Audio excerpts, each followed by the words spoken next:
Muy bien. Entonces empezamos con nuevo módulo, nueva unidad de la materia y hoy vamos a ver alta disponibilidad. Vamos a ver distintas arquitecturas para redundancia y qué métodos, qué mecánicas o equipos o software usamos para hacer el cambio, ¿no? Cuando alguno de nuestros equipos falla.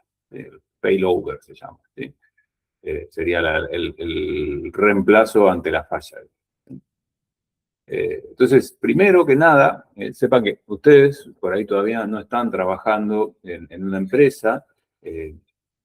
La realidad es que en los organismos del Estado, la informática hasta hace unos 15 años, salvo en cosas muy particulares, se trataba casi como a las máquinas de escribir, digamos, eran computadoras que estaban ahí y poco más, ¿no?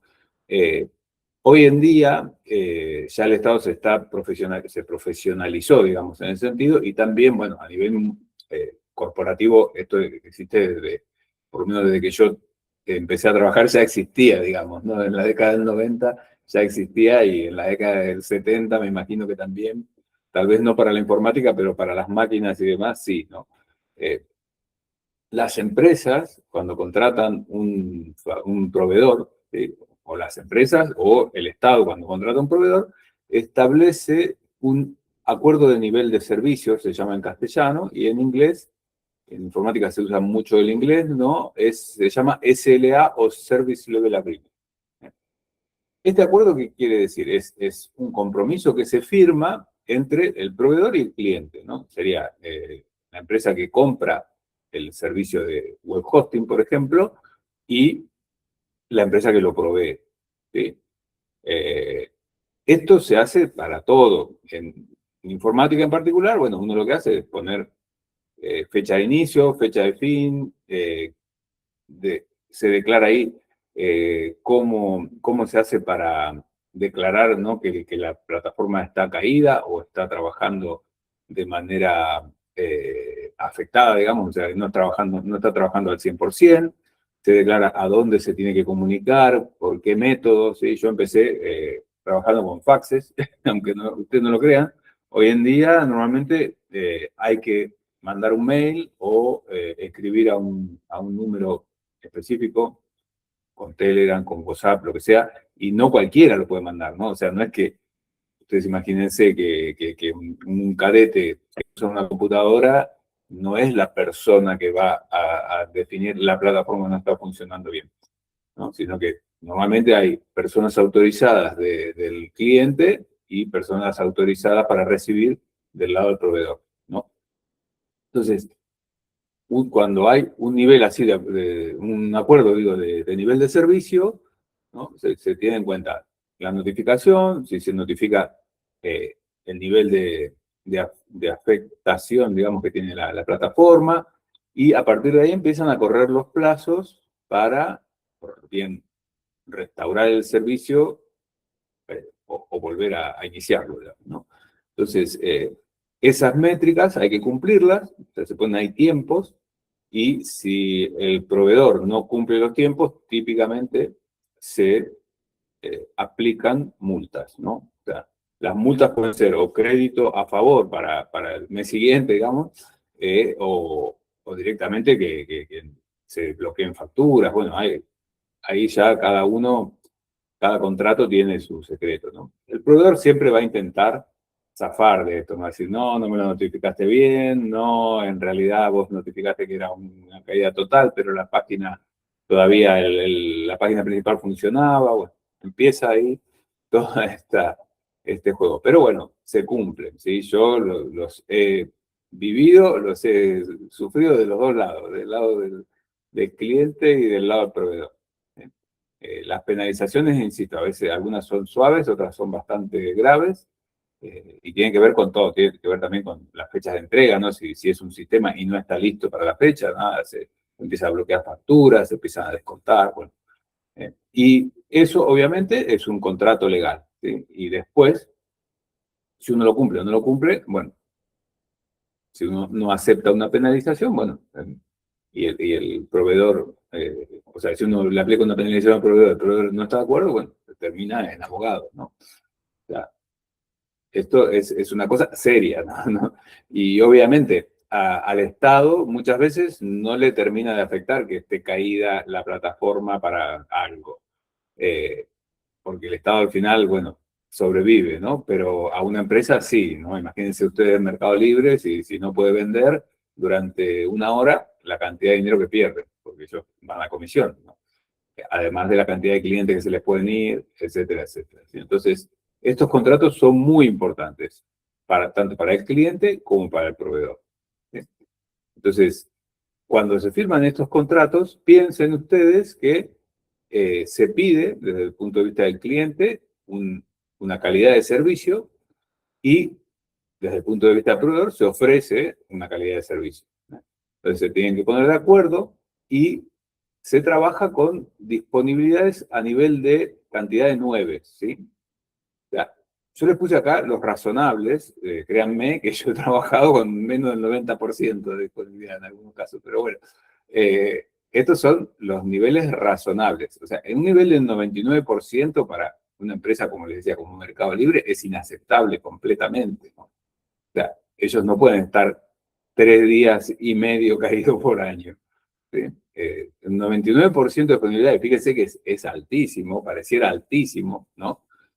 Pero bueno, significa que en un año, durante 3 días y medio, no facturás. En un mes sería 7 horas. ¿Sí? O sea, nosotros que usamos Pedco, sabemos que no tenemos ni a palo el 99%, ¿no? Pero bueno, en las empresas y en lugares donde hay otro tipo de presupuestos, se trabaja, digamos que a partir de esto. ¿Sí? En servicios críticos se da un 99,999. Esto se dice 5 nueves, se llama esto. ¿Sí? No, pero no ronda el 50%. Debe estar en el 90, ¿sí? 90, 95. Pero bueno, fíjense ustedes la diferencia que hace un 99,9, que son 8 horas al año, contra un 95, o bueno, contra un 99 nomás, ¿no? Que son 3 días y medio. ¿Sí? Es mucha diferencia. O sea, es 3 días y un poquito más de diferencia de caída con el 99,9. Como les decía, en telefonía en su momento eran 5 nueves lo que se pedía. ¿Sí? 5 nueve significa que en todo el año puede estar 5 minutos caído el servicio nada más. ¿Sí? Y en un mes, o sea, si lo dividimos por 12, 26 segundos. O sea, en realidad no tiene que haber, la mayoría de los meses no tiene que pasar nada y por ahí una caidita. ¿Sí? Bueno, para esto obviamente se usan baterías, doble cableado, un montón de cosas, ¿no? Algo normal, ¿no? A nivel de informática, una empresa de transporte estará así en 4 nueves, con caídas de más o menos una hora por año. ¿Sí? Una hora, esto es distribuida durante el año, ¿no? Obviamente ustedes pueden hacer cada 6 meses 30 minutos, ¿no? Una cosa así. Y una alta disponibilidad razonable sería 3 nueves, ¿no? Que serían 8 horas por año, unos 45 minutos al mes. ¿Sí? Acá, cuando uno firma un SLA, hay que definir muy bien qué es una caída. Como les decía, a veces el servicio solamente está degradado y eso puede que no se considere caída. ¿Sí? O sea, en el caso de la telefonía, ¿no? En aquella época se cruzaban las líneas, ¿no? Uno escuchaba conversaciones de otro, o escuchaba abajo, lo que sea. Bueno, eso no es una caída. ¿Sí? Es el servicio degradado. En el caso de informática, bueno, la aplicación anda lenta o alguna parte de la aplicación no termina de funcionar, digamos. Eso sería tener el servicio degradado. ¿Sí? Y otra cosa que se puede hacer es decir, no, bueno, pero déjame afuera los mantenimientos. ¿Sí? Normalmente no se hace. ¿Sí? O sea, uno cuando acuerda 3 nueve o 4 nueve, los acuerda incluyendo el mantenimiento como caída. Porque, ¿qué quiere decir eso? Que si vos tenés que parar la plataforma por mantenimiento, a mí me afectás en mi negocio. Pero vos tendrías que pensar en cómo montar tu plataforma para que cuando haces mantenimiento no se detenga. ¿Sí? Y obviamente que hay técnicas para hacer eso, ¿sí? Incluso upgrades. O sea, si vos tenés que hacer este año, por ejemplo, cuando salga Ubuntu 26.04.01, 26.041, migrar de 24.04 a 26.4, y bueno, flaco, o sea, tenés que hacerlo vos, o sea, es un problema tuyo porque Ubuntu cambió y no me pares a mí mi sitio web. Entonces, esa migración, nada, o sea, poner dos servidores es lo más simple, ¿no? Mientras hace la migración de uno, el otro sigue funcionando, levantás el primero y bueno, y hace la migración del segundo y ya está. En ese momento, mientras está la migración, el servicio también está degradado, más allá de que no afecte a la producción, ¿no? Entonces, bueno, tengan en cuenta todas esas cosas. Ustedes de acá, ya está, este es el último año, van a salir a trabajar. Tienen que saber que existe esto, ¿sí? Tienen que leer cuando contratan un hosting o cuando contratan un proveedor, leer qué condiciones les ofrece, si las pueden mejorar, si no, si les afecta en su producción, ¿sí? Todo eso lo tienen que saber. Entonces, acá tenemos la cantidad de nueves y, como ven, para un carrier, o sea, una empresa de telecomunicaciones, se trabaja así con 4 nueves, para alta disponibilidad, 3 nueves. Tienen que pensar en esos valores. Y bueno, y para calcular esto o para saber cuánto va eh, a estar de disponible una plataforma, tengan en cuenta que hay fórmulas, obviamente. Y esas fórmulas tienen que ver con conectar los nodos, digamos, de producción en serie, ¿sí? O en paralelo. Entonces, si yo los pongo en serie, ¿qué sería esto? ¿Sí? Para calcular la disponibilidad total, simplemente voy multiplicando los porcentajes. No voy no 99,9 por 99,9, sino 0,99 por 0,99, y eso me va a dar la disponibilidad de la plataforma total, ¿no? Entonces, fíjense, ¿no? O sea, espero que se vea medio chiquito, pero te ponen en serie dos plataformas que están al 99% y se le baja la disponibilidad al 98%. ¿Ah? ¿Qué quiere decir esto? Imagínense que ustedes tienen un servidor web, que sería la primera parte, y ¿cómo se llama esto? Una base de datos. Entonces, el rendimiento del sitio web no va a ser solamente del servidor web, va a ser el del servidor web por el de la base de datos. El rendimiento no quiere decir la disponibilidad. ¿Sí? Entonces, si su servidor web está al 99 y la base de datos al 99, todo el sistema entero está al 98. ¿Tá? Piensen que acá hay más cosas, ¿no? Están los discos, el almacenamiento, pueden bajar incluso al nivel de hardware, ¿no? Es decir, la electricidad, las fuentes, no sé, la red, todo eso va a afectar. Y la disponibilidad de cada una de esas cosas se va a ir multiplicando y va a ir bajando, porque ninguna disponibilidad es uno, ¿no? El uno no existe. Entonces, la disponibilidad total del sistema va a ser eso, la multiplicación de las disponibilidades de sus componentes que están en serie. ¿Eh? Entonces, siempre la disponibilidad del sistema es menor que la del componente más débil. ¿Sí? Ustedes imagínense que tienen el proveedor de electricidad, nada, les da 90%, ¿sí? Porque se corta la luz todo el tiempo. Viven acá en el Balneario del Cóndor y cada vez que hay viento o algo, se corta la luz. ¿Sí? Entonces, el 90% ese, ¿sí? Es 0,9, ¿eh?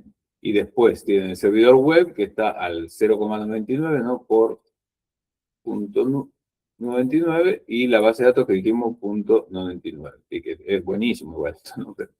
Entonces, fíjense que les baja la disponibilidad por el 0,9, les baja a menos que la más baja, ¿no? Les da un 0,88, 88,2% del tiempo. Sería la disponibilidad de un sistema donde también tenemos en cuenta, ¿no? La alimentación. Entonces, eso es en serie. Y para reducir, o sea, para aumentar la disponibilidad, o sea, para reducir las caídas, ¿qué hacemos? tenemos lo opuesto, digamos que sería poner varios sistemas que hacen lo mismo en paralelo.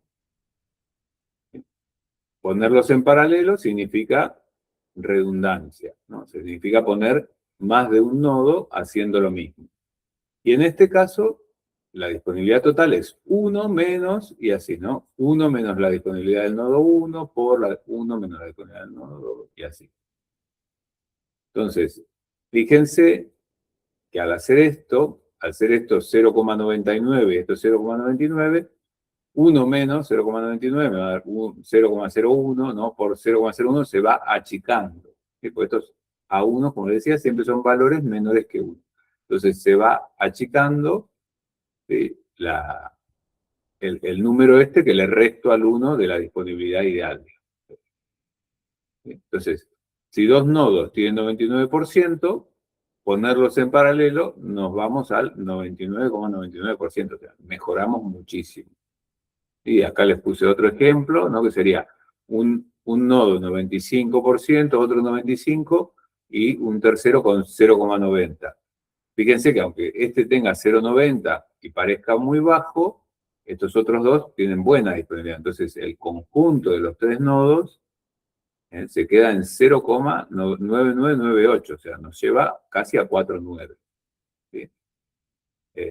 Obviamente que si después lo pongo en serie con uno de 0,95 me va a tirar a menor a 0,95. ¿Sí?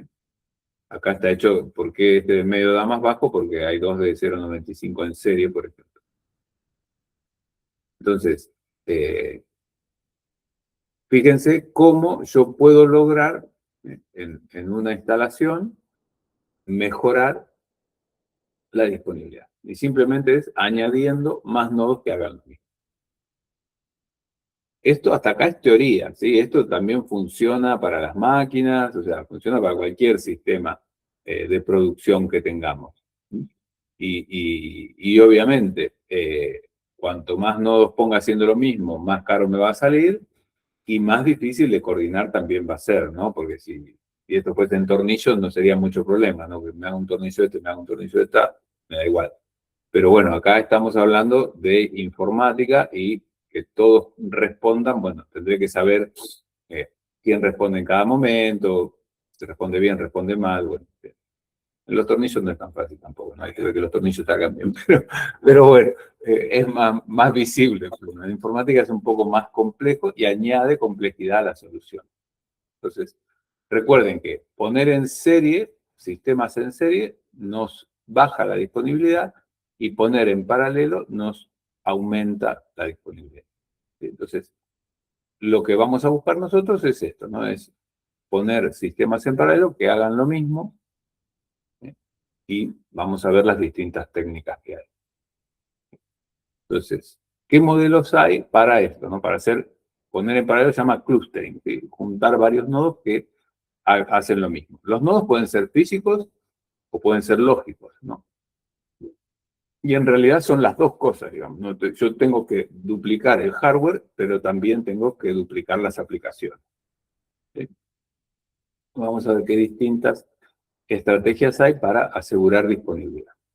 La más simple es el modelo activo-pasivo. En el caso de los tornillos no es muy fácil de entender porque puedo hacer los tornillos en cualquiera de las dos máquinas, ¿no?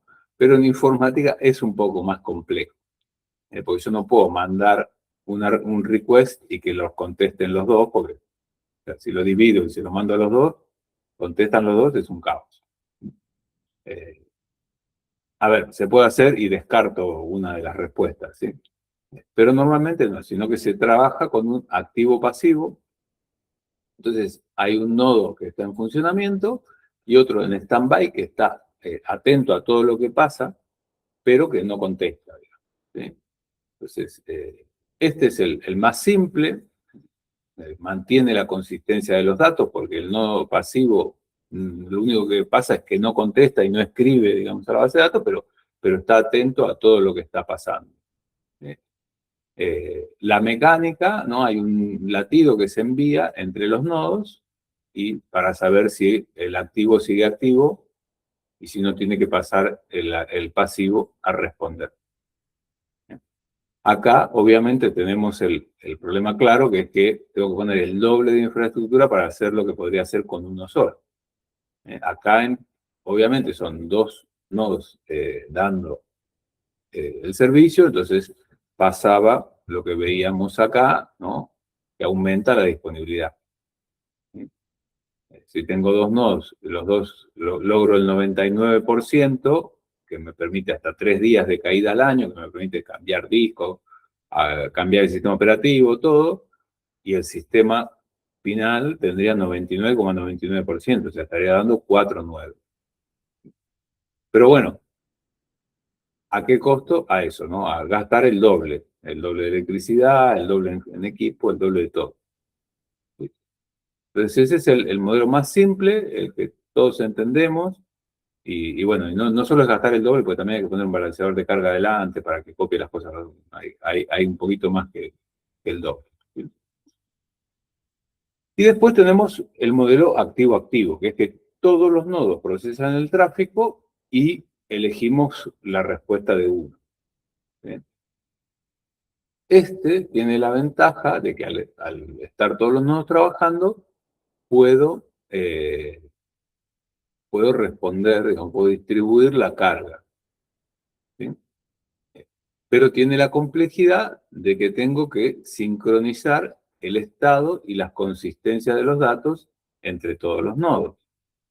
Todos los nodos están funcionando, entonces, si yo le mando un request a uno y el próximo request al de al lado y mi aplicación necesita, por ejemplo, conocer el estado, ¿sí?, del request anterior y no sabe lo que contestó el nodo al request anterior, bueno, entonces empezamos con problemas. ¿Sí? El problema típico es cuando ustedes hacen login en una página, y nada, o sea, hacen login en una página y el que sabe es el servidor web que les hizo login, que ustedes están logados. ¿Sí? El de al lado no sabe. Entonces, si el próximo request le va al de al lado, le va a decir que ustedes no están logados. ¿Sí? Eso tiene solución, obviamente, ¿no? Funciona el mundo, pero piensen que tiene una complejidad añadida, ¿sí? Que es que todos tienen que estar enterados de todos todo el tiempo y la aplicación tiene que estar ya desarrollada pensando que va a pasar eso. ¿Sí? Entonces, ponemos un balanceador de carga adelante que tiene que tener cierta inteligencia para repartir el tráfico y nos puede pasar esto que ya hablamos del split drain, y más adelante en la clase vamos a hablar un poquito más, ¿sí? Que es que dos nodos crean que tienen que hacer lo mismo y que escriban a la vez y rompan todo, básicamente. Entonces, bueno, ese es el modelo activo-activo. ¿Sí? Y una cosa muy importante que quiero que tengan en cuenta es que redundancia y alta disponibilidad son dos cosas diferentes. ¿Sí? O sea, redundancia se refiere a tener dos veces el hardware, básicamente. O sea, tengo doble fuente de electricidad, o sea, doble fuente de potencia, los discos en RAID, switches dobles con doble interfaz de red. Eso es la capacidad física de que si se rompe algo, voy a seguir dando servicio. ¿Tá? Piensen ustedes que en los data centers serios, ¿sí? Se llega hasta pedir redundancia de proveedor de electricidad. En Argentina es un problema porque por la ley acá dos operadores de electricidad no pueden operar en el mismo lugar, pero en el resto del mundo se hace así. ¿Sí? O sea, ustedes ponen un data center y tienen que pedir electricidad mínimo de dos fuentes diferentes. ¿Sí? O sea, sería en Buenos Aires de norte y de sur. Acá en Viedma no hay otra más que Versa. ¿Sí? Pero bueno, pues, obviamente que eso se subsana, pero no le dan el mismo nivel de, de redundancia al data center, ¿sí? Pues se subsana obviamente poniendo generadores, baterías y demás, pero insisto, eso no es lo que dice la mayor redundancia en un data center, es tener dos proveedores de electricidad. ¿Sí?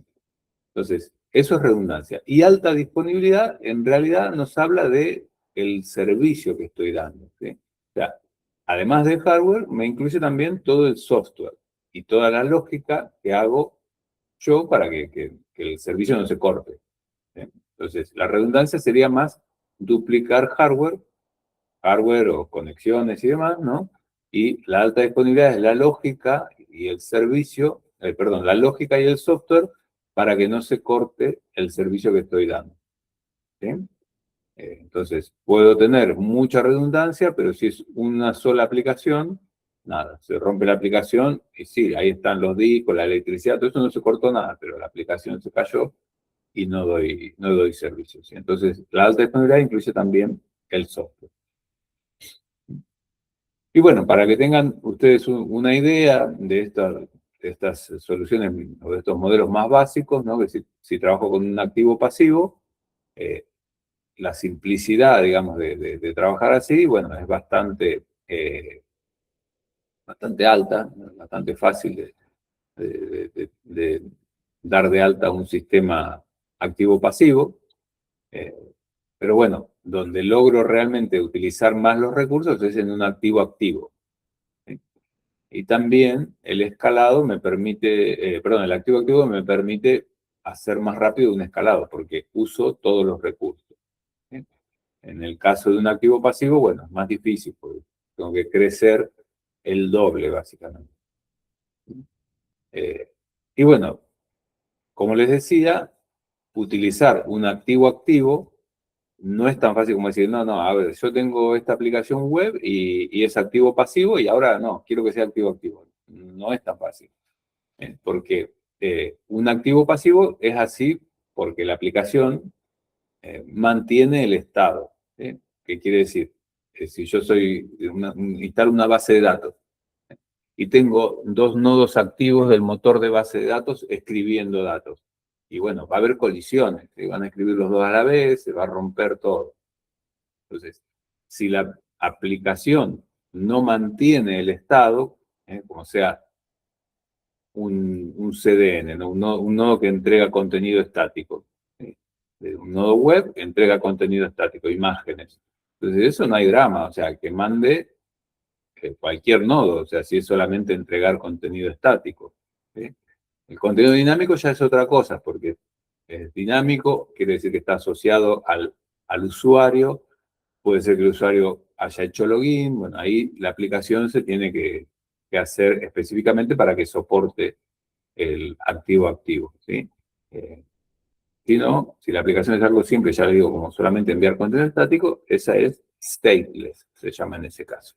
Y en el caso de las bases de datos y demás, se llaman stateful, o sea que mantiene el estado, ¿sí? Entre request y request yo tengo que saber qué es lo que pasó antes. En contenido estático no me interesa lo que pasó antes, yo le doy lo que me pide. Bien. Hasta acá se va entendiendo, se desconectaron, se durmieron. Se entiende, profe. Bien. Entonces, ¿ahora qué pasa? Yo tengo que tener algún mecanismo para pasar del activo al pasivo, ¿sí? O para repartir, digamos, ese tráfico en el caso del activo-activo.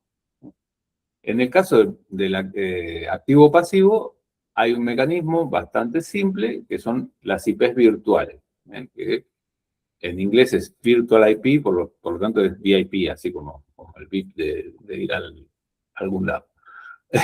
Sí. Y eso simplemente, o sea, esa cosa con ese nombre, simplemente es que la dirección IP del servicio flota entre los equipos que pueden dar el servicio, digamos, ¿sí?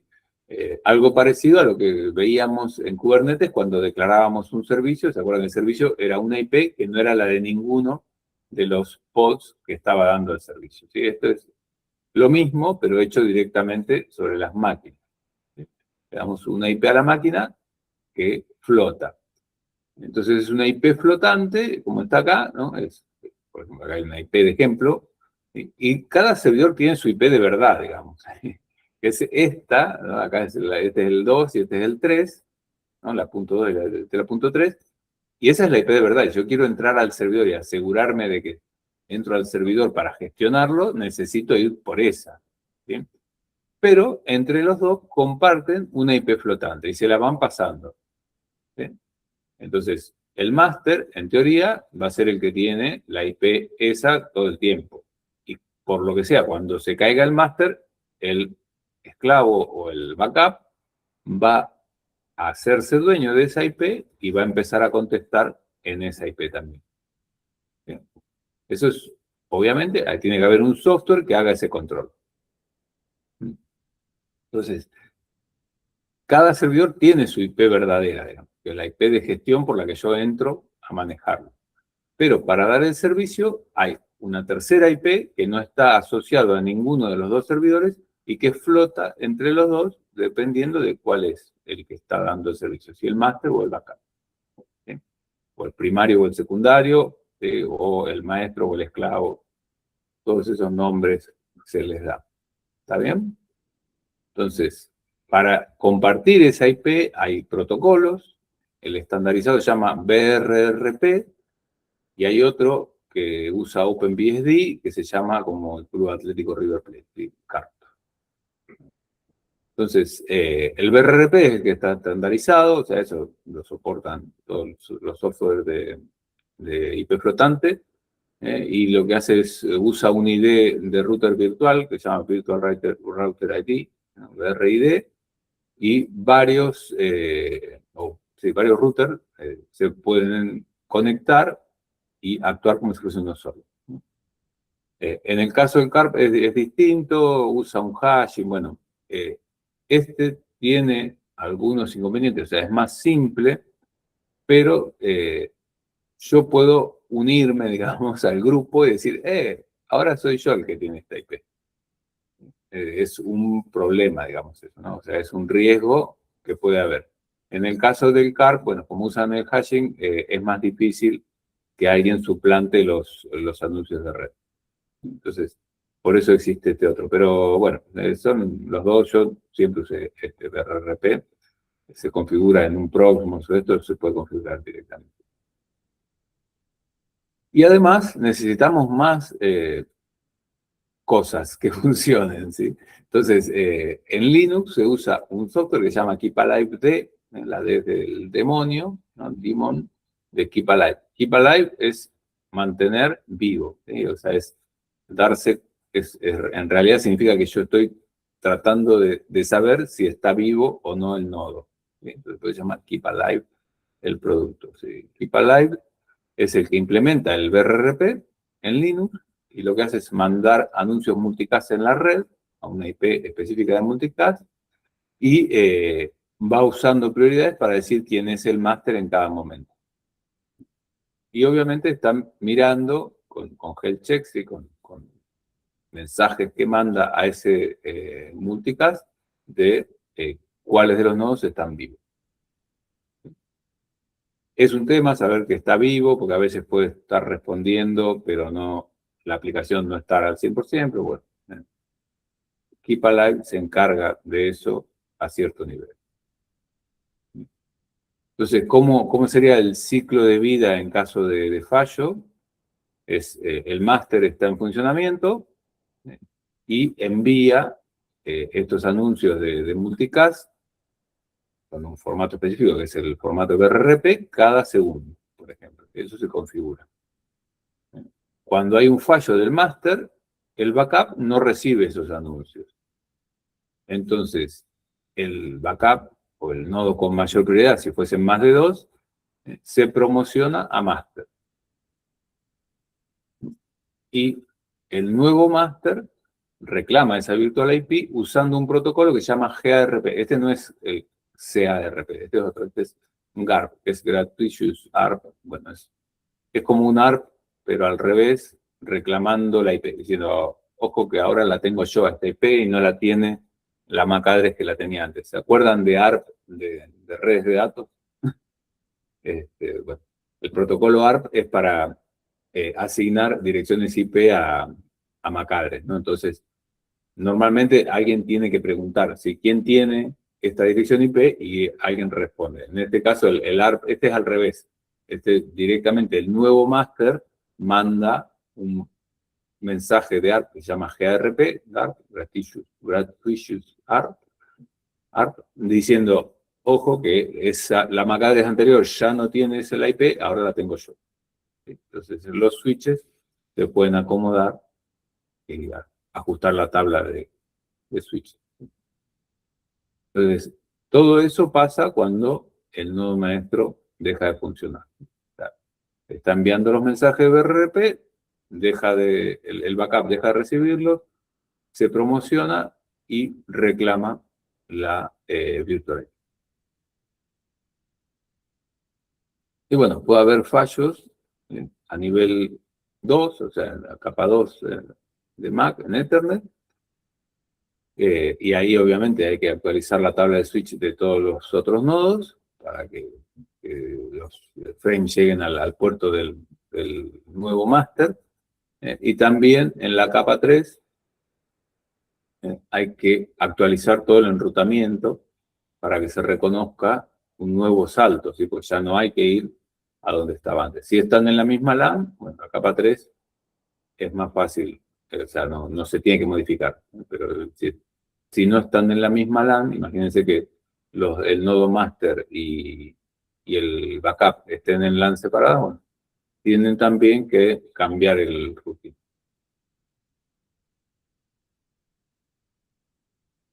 Los bancos usan hash. No entiendo, Denis, esa pregunta. O sea, el hash se usa para muchas cosas. Ah, vos decís que, está bien, en una sesión usan el hash para mantener el estado del cliente. Sí. Y no sé, depende de la aplicación. O te pueden mandar como una cookie con el token de sesión, o te mantienen el nodo. Ahora más adelante vamos a ver. Hay dos opciones, básicamente. ¿Sí? O te entregan un token que vos tenés que mandar cada vez que pedís servicio, o sea, que pedís algo, o hacen un hash con el request y con el usuario y todo, y entonces seguís siempre atendido por el mismo nodo. Bien, pero esto estamos hablando de dos servidores, ¿no? Acá todavía no estamos viendo la sesión ni nada de eso. Simplemente estoy dando el servicio con un nodo y se cae, ¿cómo hace el otro para tomar la Virtual IP? Acá no hablamos de aplicación. Entonces, bueno, cuando el ARP se cae, el switch tiene que asignar ahora la nueva MAC address, ¿sí? Entonces, cuando hay un cambio, ¿no?, de nodo, el switch todavía piensa que la IP pertenece al otro nodo caído, y entonces se usa esto que les decía, que se llama GARP, Gratuitous, como se diga, ARP, ¿sí? Y es el nuevo master, envía el paquete de ARP Broadcast diciendo, yo soy esta IP, nadie se lo pidió, pero él lo dice, y fuerza al switch a refrescar la tabla para poder redirigir el tráfico. Entonces, bueno, eso es lo que hay que hacer, bueno, digamos, lo que hace el software para cambiar la IP de un nodo al otro, ¿sí? Obviamente que si el maestro no se cayó, sino que simplemente dejó de mandar los pings estos de Keep Alive, bueno, hay un problema porque el master va a decir, no, soy yo, bueno, pero si todo funciona correctamente, no debería pasar. Insisto, Denis, esto es solamente a nivel capa 2, capa 3, ¿sí? No estamos hablando todavía de capa 7, que es la de aplicación, de ver quién es el usuario y dónde está. Entonces, bueno, como premisa, digamos, en cualquier sistema que vayamos a montar, tenemos que tratar de evitar los puntos únicos de falla. En inglés, single points of failure. Entonces, cualquier componente, incluyendo el software, debería no ser un componente único. ¿Por qué? Porque si es único, cualquier falla va a detener a todo el sistema. Por eso les decía, te piden desde 2 proveedores de electricidad, ¿no? Doble batería, doble servidor, doble disco, etcétera, etcétera. Doble, cuando digo doble, bueno, que entiéndanme, ¿no? Puede ser que en un RAID 5 no es doble el disco, ¿no? Sino que la paridad está distribuida, ¿sí? Eso también da redundancia, ¿no? Y me permite cambiar discos en caliente y demás sin caída. Pero bueno, siempre tienen que tratar de evitar este punto único de fallo, ¿sí? Incluso a nivel servidor también deberían tener doble fuente para poder conectarse a 2 líneas de electricidad. Nosotros acá lo que teníamos, porque obviamente ese Versa es el único que da la electricidad, teníamos 2 fases, ¿no? Teníamos trifásica, pero conectábamos en el data center por lo menos 2 fases distintas. Bueno, todo lo que se pueda cambiar, o sea, duplicar, mínimo hay que duplicar, ¿sí? Y a nivel de aplicación lo mismo, ¿no? O sea, yo tengo 2 servidores, cada uno con la aplicación corriendo, ahí ya no tiene mucho sentido poner 2 aplicaciones. Si trabajamos con contenedores y con microservicios, ahí sí, también podemos duplicar los contenedores o los pods para poder evitar también estos puntos únicos de fallo a nivel lógico, digamos. Entonces, bueno, acá les pongo así como una lista para verificar que no tengo puntos únicos de fallo. Bueno, la red, múltiples proveedores y switches apilados también. Ustedes saben que es posible hacer caminos redundantes en Ethernet, ¿sí? Hay que habilitar un protocolo para evitar los bucles, pero se puede hacer, ¿sí? Y también múltiples proveedores. O sea, si ustedes están dando un servicio, no contraten solamente a Gilnet. O sea, un servicio que tiene que tener redundancia, me refiero, ¿no? Para su casa sí. Pero si ustedes tienen que darle algún servicio a alguien, bueno, pues pongan a Gilnet y búsquense un segundo, y es más, preferentemente no contraten 2 de fibra, digamos, ¿no? Uno de fibra y el otro de satélite o inalámbrico, les da también ese beneficio. Yo me acuerdo que nosotros teníamos en IPROS 2 proveedores, los 2 proveedores eran, bueno, uno de fibra y otro era de cable, pero los 2 cruzaban el cable por el mismo lugar de la calle. Yo le digo, pasa un camión y me corta los 2 cables. No tiene mucho sentido. Entonces, eso, sí, al final pusimos un punto a punto con otro proveedor inalámbrico, ¿no? Pero bueno, siempre tienen que tratar de eso, ¿no? De red, múltiples proveedores, múltiples switches, energía, fuentes redundantes, a diferentes UPS, a diferentes, si tienen proveedores, diferentes proveedores, si no por lo menos diferentes fases, ¿sí? Y a nivel de lógica, bueno, lo ideal sería un clúster distribuido geográficamente.